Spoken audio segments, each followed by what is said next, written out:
इस दुनिया का हर इंसान रोज़मर्रा की ज़िंदगी में व्यस्त तो रहता है, पर कब किसके साथ क्या हो जाए ये कोई नहीं जानता है। आज की कहानी में एक महिला अपनी मात्र एक छोटी सी गलती की वजह से हमेशा के लिए इस दुनिया को छोड़ के चली जाती है। पर जब इसका असलियत लोगों को मालूम चलता है तो हर व्यक्ति सिर्फ एक ही जवाब देता है कि काश अगर उस महिला ने थोड़ी सी भी समझदारी से कदम उठाई होती तो शायद आज इस दुनिया में ज़िंदा होती। नमस्कार, आदाब, मैं हसमुद्दीन और आप देख रहे हैं सफ़र क्राइम तक।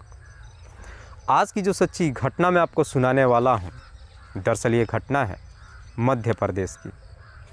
मध्य प्रदेश का एक ज़िला पड़ता है जबलपुर और इसी जबलपुर का एक थाना पड़ता है गढ़ा। गढ़ा थाने के अंतर्गत एक इलाका आता है इंदिरा गांधी कॉलोनी और इसी इंदिरा गांधी कॉलोनी का रहने वाला मनीष वाजपेयी। मनीष जिसकी उम्र है लगभग 36 साल के आसपास। मनीष की पत्नी का नाम है अनीता। अनीता जिसकी उम्र है 32 साल। मनीष के टोटल 2 बेटे हैं, जिसमें बड़ा बेटा इंदौर शहर में रहकर अपनी पढ़ाई करता है तो छोटा बेटा अपने मामा के घर नरसिंहपुर के मुगली गांव में रहता है। मनीष जो इसी नरसिंहपुर के एक सरकारी दफ्तर में नौकरी करता है, ठीक ठाक पैसे भी कमाता है।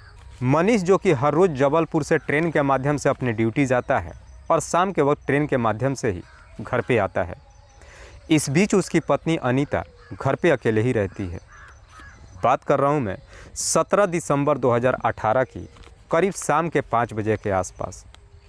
मनीष हर रोज़ की तरह ड्यूटी करके जब जबलपुर स्टेशन पे पहुँचता है, अपनी पत्नी के नंबर पे फ़ोन करता है ये जानने के लिए कि अगर घर में किसी चीज़ की ज़रूरत है तो साथ में लेते आएगा। पत्नी से बात करने के बाद फ़ोन रख देता है और लगभग आधे घंटे के बाद अपने घर पे पहुंचता है। घर पे पहुंचने के बाद जब दरवाजे पे बेल बजाता है, अंदर से अनीता दरवाज़ा नहीं खोलती है। इसीलिए मनीष अब अपनी पत्नी अनीता के नंबर पे फ़ोन करता है। रिंग तो जारी है लेकिन अनीता फ़ोन भी नहीं उठा रही है। लगभग 2 मिनट तक वहाँ पे खड़े होकर के मनीष अपनी पत्नी को आवाज़ दे ही रहा था, तभी उसके पड़ोस का रहने वाला प्रमोद आ जाता है। प्रमोद मनीष से उसका हाल चाल पूछता है। मनीष कहता है कि मैं काफ़ी देर से खड़ा होकर के अनीता को आवाज़ दे रहा हूँ लेकिन वो दरवाज़ा नहीं खोल रही है। फ़ोन भी कर रहा हूँ लेकिन फ़ोन भी नहीं उठा रही है। प्रमोद कहता है कि हो सकता है कि भाभी बाथरूम में होगी, तब तक आप मेरे घर पे चलिए, हम साथ बैठ कर के चाय पीते हैं। मनोज अपने पड़ोसी प्रमोद के घर पे चला जाता है। लगभग 10 मिनट तक बैठ कर के वहाँ पर चाय पीता है और चाय पीने के दौरान अपनी पत्नी के नंबर पर लगातार फ़ोन करते रहता है। हर बार रिंग तो जारी है लेकिन अनीता एक बार भी फ़ोन नहीं उठाती है। इस वजह से मनीष को थोड़ा सा शंका महसूस होता है।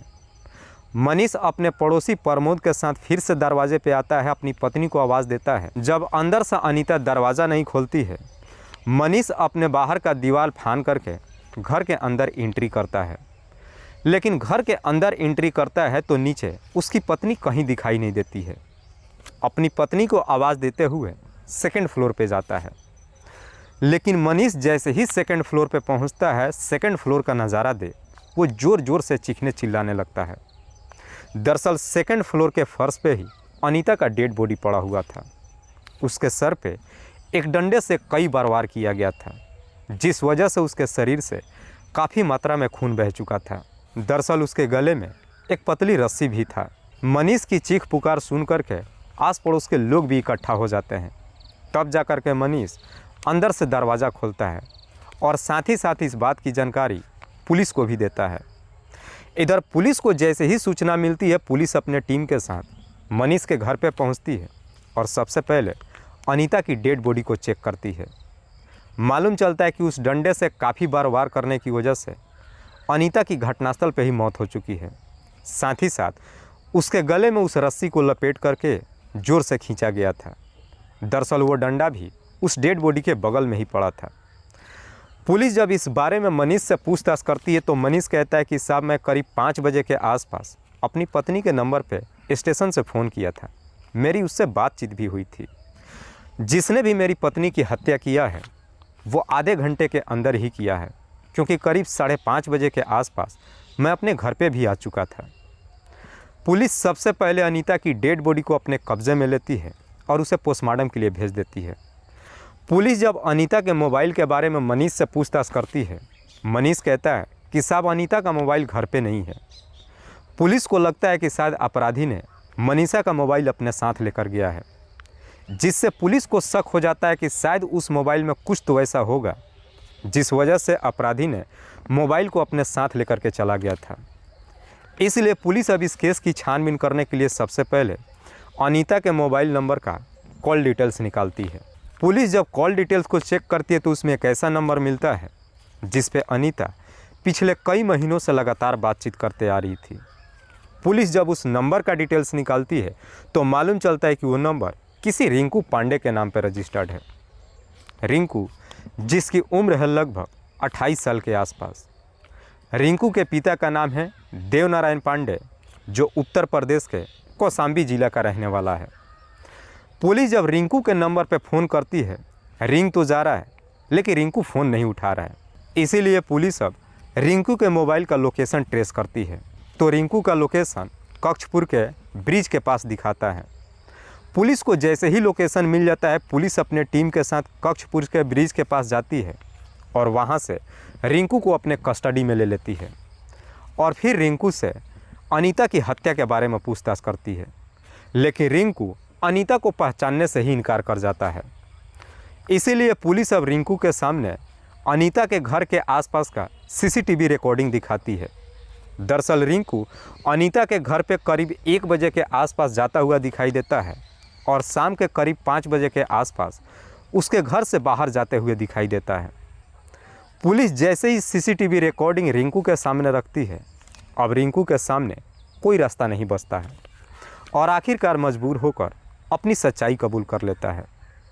दरअसल इस कहानी की शुरुआत होती है घटना से ठीक लगभग 2 साल पहले। अनीता, जो पढ़ी लिखी महिला नहीं थी बल्कि काफ़ी समझदार भी थी, देखने में जो बेहद ही खूबसूरत। अनीता जो काफ़ी धार्मिक महिला थी, एरिया में जहाँ भी कोई धार्मिक आयोजन होता था हर आयोजन में वो जाती थी। करीब 2 साल पहले एक दिन अनीता वृंदावन के एक धार्मिक आयोजन में जाती है जहाँ पे अनीता की मुलाकात रिंकू पांडे से होती है। रिंकू जो पेशे से एक फ़ोटोग्राफ़र है, उस धार्मिक आयोजन में रिंकू फ़ोटोग्राफी करने के लिए आया था और वहाँ पे मौजूद तमाम लोगों का तरह तरह का फ़ोटो खींच रहा था। लेकिन अनीता को फ़ोटो खींचवाने का कोई शौक़ नहीं होता है, इसीलिए अनीता उस भीड़ से अकेले खड़ी होती है। अनीता जब भीड़ से अकेले खड़ी होती है, रिंकू की नज़र अनीता के ऊपर चली जाती है। रिंकू जब अनीता को देखता है तो अनीता की खूबसूरती देख पहली नज़र में उसे अपना दिल दे बैठता है और फिर अब अनीता से बातचीत करने के लिए उसके नज़दीक जाता है और उससे एक फ़ोटो खिंचवाने का रिक्वेस्ट करता है। लेकिन अनीता रिंकू को साफ मना कर देती है। इसके बावजूद भी रिंकू काफ़ी जिद्दोजहद करके अनीता का 2 फ़ोटो खींच लेता है। रिंकू अनीता का फ़ोटो सिर्फ इसलिए खींचता है कि उसी बहाने अनीता का उसे नंबर मिल जाएगा। होता भी बिल्कुल वैसे ही है। फ़ोटो खींचने के बाद अनीता का व्हाट्सअप नंबर ले लेता है और 2 दिन के बाद उस फ़ोटो को अनीता के व्हाट्सअप पे भेजता है। अनीता जब उस फ़ोटो को देखती है बेहद ही खुश होती है, लेकिन उसके बाद से अब रिंकू अनीता से बातचीत करने के लिए अक्सर फ़ोन करना शुरू कर देता है। बातचीत जब करता है तो अनीता को भी लगता है कि शायद रिंकू एक सरल व्यक्ति है। लेकिन बातचीत करते करते रिंकू एक दिन अनीता से अपने प्यार का इजहार कर देता है। जब अपने प्यार का इजहार करता है ये सुन करके अनीता को अपने कानों पर यकीन ही नहीं होता है। अनीता रिंकू को साफ साफ मना कर देती है कि मैं ऑलरेडी शादीशुदा हूँ और मेरे 2 बच्चे भी हैं। लेकिन रिंकू अनीता को जवाब देता है कि मैं तुमसे शादी करने के लिए थोड़ी ना कह रहा हूँ, बस मैं तुमसे बेइंतहा मोहब्बत करता हूँ और तुम्हारे साथ कुछ पल बिताना चाहता हूँ। अनीता उसे मना तो कर देती है, लेकिन इसके बावजूद भी रिंकू अक्सर अनीता के नंबर पर फ़ोन करने लगता है। दरअसल रिंकू को भी गलतफहमी हो जाता है कि एक न एक दिन अनीता उसकी बात ज़रूर मान जाएगी, क्योंकि रिंकू को लगता है कि अनीता अकेले अपने घर पे रहती है, इसलिए वो किसी न किसी मर्द को कमी महसूस ज़रूर करती होगी। बार बार जब नंबर पे फ़ोन करता है, अनीता जब तैयार नहीं होती है, एक दिन रिंकू फिर से एक प्रोग्राम में जबलपुर में पहुंचता है। जबलपुर में जब पहुंचता है, अपना प्रोग्राम ख़त्म करने के बाद करीब 4 बजे के आसपास अनीता के घर पे चला जाता है और जाकर उससे मीठी मीठी बातें करने लगता है। लेकिन पहली बार जब अनीता के घर पे पहुंचता है, उसी दिन ही अनीता एक गलती कर देती है।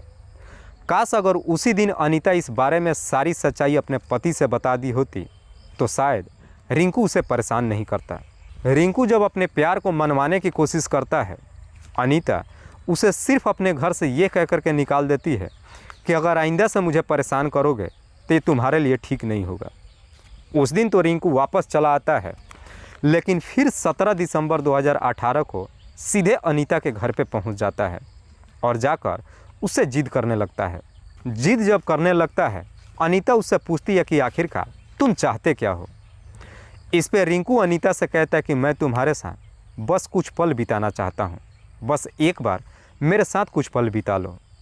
जैसे ही अपने साथ में पल बिताने की बात कहता है, इस पे अनीता एकदम से भड़क जाती है। कहती है कि इसी वक्त मेरे घर से निकल जाओ, वरना जब शाम के वक्त मेरे पति आएंगे मैं तुम्हारे बारे में सारी सच्चाई बता दूंगी।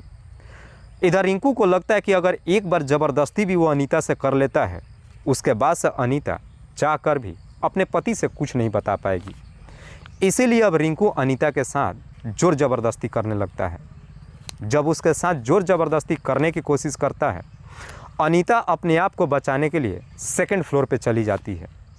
पर जैसे ही सेकंड फ्लोर पे पहुंचती है, रिंकू उसका पीछा करते हुए जाता है और उसके गले में एक पतली सी रस्सी लगाकर ज़ोर से खींच देता है, जिसकी वजह से अनीता काफ़ी गंभीर अवस्था में वहीं पे गिर जाती है।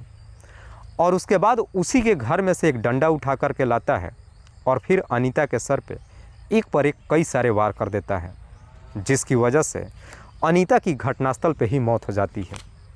उसके बाद से रिंकू अनीता का मोबाइल अपने साथ लेकर के घर से फरार हो जाता है। दरअसल रिंकू को लगता है कि उसके बारे में उसके पति को कुछ मालूम ही नहीं है, इसीलिए पुलिस भी उसके पास कभी पहुंच ही नहीं पाएगी। लेकिन शायद रिंकू का ये गलतफहमी था।